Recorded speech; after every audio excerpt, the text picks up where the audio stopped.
नाज़रीन, सबको न्यूज़ में ख़बरुनि जो सिलसिलो जारी है। रिपोर्ट मूजिब पाक फ़ौज के हक़ में उमरकोट में रैली कढी वई।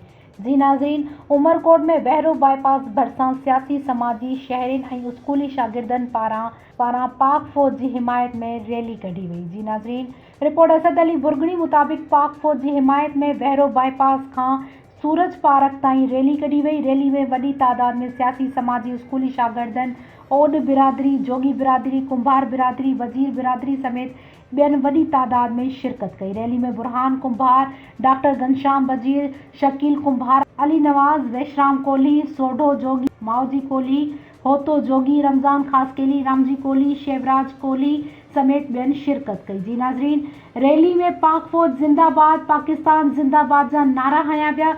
नाज़रीन, इन्हनि वधीक ॻाल्हाईंदे चयो त जेके माण्हू पाक आर्मी ख़िलाफ़ ॻाल्हाए रहिया आहिनि, जेके पंहिंजे वतन ख़ातिर जान कुर्बानियूं ॾिनियूं, उन्हनि ख़िलाफ़ जेके जलसनि जुलूसनि में ॻाल्हाइनि था, उन्हनि जी सख़्त लफ़्ज़नि में मज़म्मत कयूं था।